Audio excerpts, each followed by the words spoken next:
Our world is filled with strange stories, unsettling theories, and eerie what-ifs. Some of these are merely rumours, while others are supported by unsettling evidence. Many of them are disturbing enough to make you wish that they are nothing more than figments of the imagination. In this video, we'll be looking at 5 disturbing things that you'll really hope are not true, but some say are.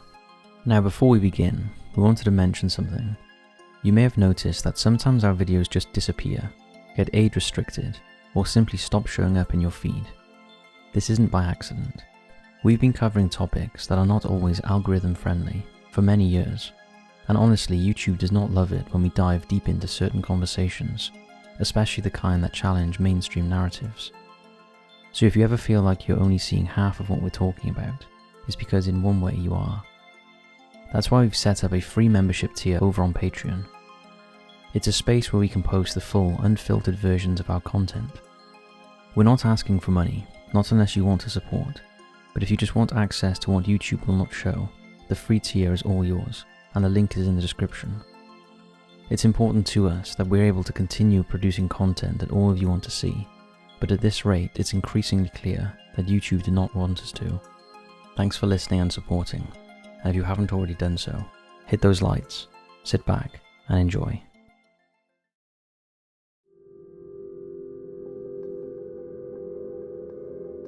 The staircases in the woods. If you go down to the woods today, be sure to be on your guard, because deep within the forest lies a story that has taken on a life of its own. It's known as the staircases in the woods. This eerie yet captivating tale began to circulate online in the early 2010s, mentioned across forums and Reddit threads, often in the context of strange reports from park rangers.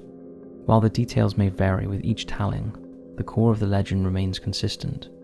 In remote wilderness areas, hikers and hunters occasionally come across staircases that inexplicably rise from the forest floor. These staircases are not remnants of old houses or cabins. There are no moss-covered chimneys or rotting timbers nearby. They stand alone, as if plucked from a home and placed in the middle of nowhere. Descriptions of these staircases differ with each account. Some are made of rough-hewn wood, splintered and weathered, while others are pristine, carpeted, or even crafted from marble, strikingly out of place in their natural surroundings. Hikers often describe ascending a few steps before being overwhelmed by a sudden sense of dread. At times, people say the air becomes still and heavy. Many witnesses caution against climbing these staircases. Those who do sometimes report losing time that they cannot explain, or witnessing unsettling sights lurking in the tree line upon their descent. In certain versions of this legend, these steps serve as a threshold, not to another world, but to realms that the human eye is not meant to see. Others believe they act as bait, set by something ancient and patient that lies just beyond our perception. This lore is frequently linked to alleged testimonies from search and rescue officers, who when asked about their strangest occurrences they've encountered in the field, supposedly reveal that staircases appear more often than the public realizes, and they are reportedly instructed by their superiors to avoid approaching, touching, or climbing them. Now what makes this legend so compelling is not proof, but the possibility. Forests are vast, and much of their territory remains untraveled by humans. In these areas, silence is broken only by the sound of the wind and unseen movements, so it's incredibly easy to believe that something inexplicable could exist, hidden far beyond established trails. What do you make of this one? Is it a creepypasta, urban legend, or is there something to this?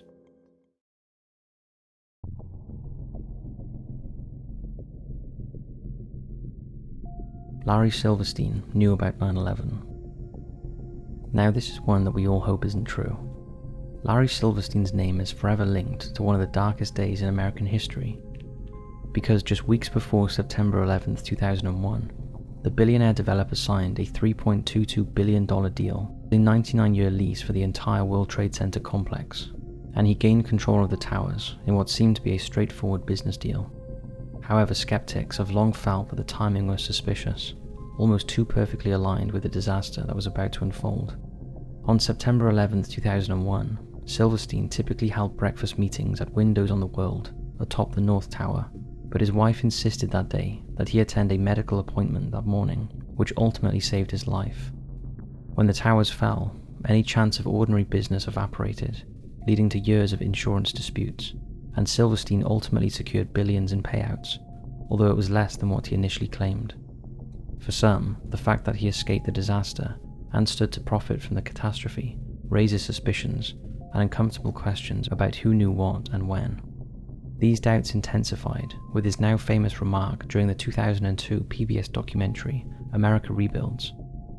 Reflecting on that afternoon, Silverstein admitted that he told fire commanders, "Maybe the smart thing to do is pull it," referring to World Trade Center 7, the 47-story building that collapsed later that day, despite not being hit by any plane.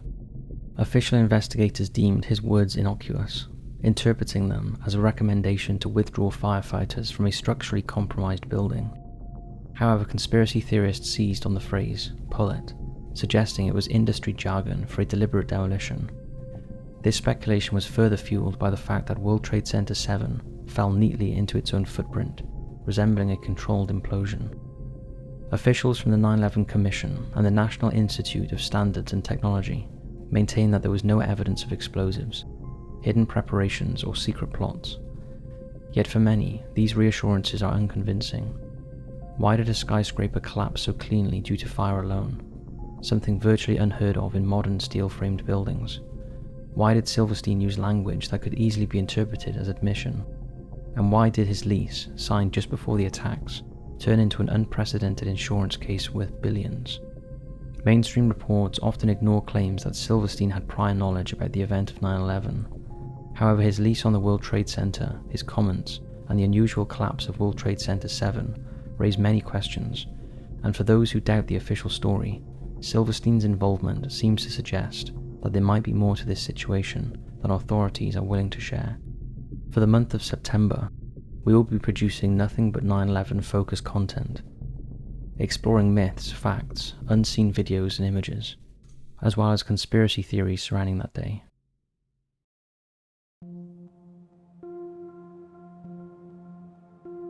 The Black Knight Satellite.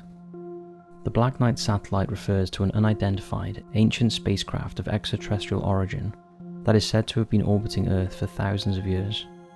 This belief is not based on a single discovery, but rather on a series of unrelated incidents that span more than a century, which have been woven together into a cohesive narrative. The origins of this story are often linked to Nikola Tesla, who in 1899 reported detecting unusual repeating radio signals during his experiments with wireless transmission.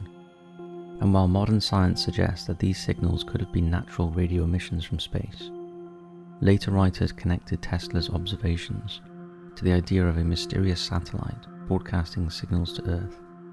In the 1920s and 1930s, amateur radio operators reported experiencing what they called long-delayed echoes, instances where radio signals seemed to return after unexpected delays. At the time, these echoes were never fully explained and were later incorporated into the Black Knight lore.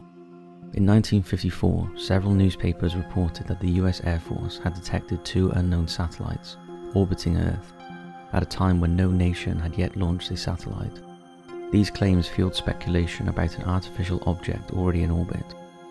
A few years later in 1960, radar detected an unidentified object in polar orbit, which was unusual since early satellites were generally placed in equatorial orbits. This object was later identified as a fragment of a US Air Force Discovery satellite, but for conspiracy theorists, it became another piece of evidence. The story gained renewed attention in 1998 when NASA released photographs taken by the Space Shuttle Endeavour during a mission to the International Space Station.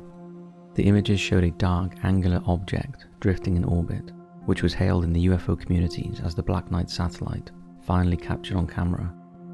NASA explained that the object was actually a thermal blanket that had been accidentally released during a spacewalk and was photographed as it tumbled through orbit. Despite their explanation, the photographs became iconic with conspiracy circles, with many believing it was proof of an alien spacecraft. The Black Knight satellite has become a lasting part of UFO lore. It features in books, documentaries, and even Top 5's videos.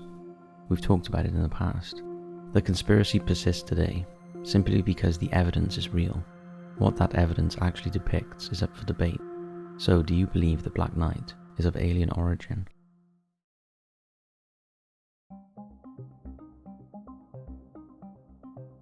Humans are not native to Earth. What if everything you believe about your heritage is false, and you are not actually a native of Earth, but rather originated from an entirely different planet? Well, that is what has been proposed by some researchers, writers and theorists, who believe that humans might not be entirely native to Earth. This argument is based on several unusual traits that distinguish us from most other animals. For example, humans frequently suffer from chronic back pain, misaligned teeth, and a challenging birthing process due to the mismatch between large infant heads and narrow hips. Unlike many animals that thrive in their evolutionary environments, humans appear to be relatively vulnerable. We easily get sunburned, suffer from allergies, and are highly susceptible to disease. Our reliance on clothing and shelter also suggests that we may not be fully adapted to our surroundings. Another significant difference lies in our behavior and consciousness. Humans have a level of self-awareness, abstract thinking, and technological ambition that greatly exceeds that of other species. The sudden emergence of language, culture, and symbolic reasoning in the archaeological record raises questions about whether these traits developed naturally or were influenced by external factors. Some suggest that humans may have been introduced, modified, or their development accelerated by external interventions, potentially extraterrestrial or related to a lost prehistoric event. The theory proposes that human circadian rhythms do not perfectly align with the Earth's 24-hour cycle, but instead correspond more closely to a slightly longer day. This suggests that our origins may be on a planet with a different rotation. Additionally, our emotional instability and high stress levels are seen as indicators of maladaptation. While most animals thrive within their ecosystems, no one can lie that humans tend to reshape and disrupt our environments, almost as if we are guests rather than natives. Many of the proposals appear reasonable and suggest that we may have been transplanted or influenced by factors beyond typical evolutionary process. This could mean that we are not entirely native inhabitants of Earth, and in some significant ways could explain why we often feel out of place or unable to adapt to the environment we find ourselves in. What do you make of this one?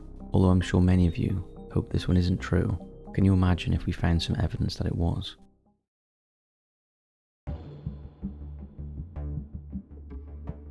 Modern false flag operations are real. In today's world of instant communication, a single video can quickly upset people around the globe.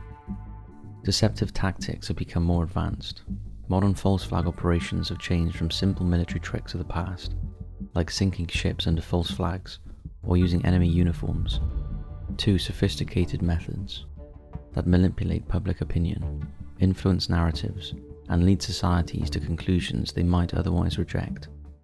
Government, intelligence agencies, and private contractors now have powerful tools that can make false realities appear very real.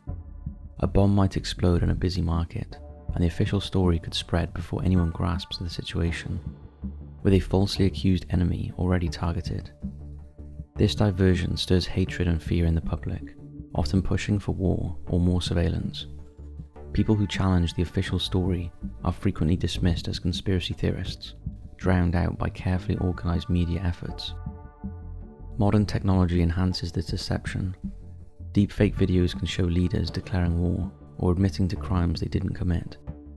Fake social media accounts created by bot farms flood discussions to support the official story and undermine opposing views. People can easily manipulate digital evidence, change metadata, forge documents, and alter images with precision that makes it hard for most to detect. It's safe to say that the battlefield has now moved from the physical world to a mental one, aiming to control beliefs. Now, history has provided multiple unsettling examples of false flag operations, such as Operation Northwoods, the proposed false flag operation that made it to JFK's desk, where he rejected it. We've talked about Northwoods before, but essentially the CIA wanted to stage and commit acts of terrorism against American military and civilians, and blame it on the Cuban government to give them a reason to start a war. The question isn't whether false flags exist, it's more a question of how common are they. The most disturbing part of modern false flags is not just that they can happen, but also that they can remain mostly unseen. Today these operations can occur entirely online, resulting in no physical harm, yet still influencing elections, changing governments, or causing wars. When people can easily create false narratives, the public becomes vulnerable and struggles to distinguish real events from stories crafted in secrecy. So be cautious about what you believe in nowadays, especially online, as it could be a carefully orchestrated false flag aimed at manipulating our minds. But what do you think? Do you think this is just a conspiracy? And despite evidence like Northwoods, things like this no longer happen? So that's it for this video. We hope all of these things we've talked about in this video are not true, and I'm sure you'll think the same. Thanks for watching, and as always, we'll see you next time.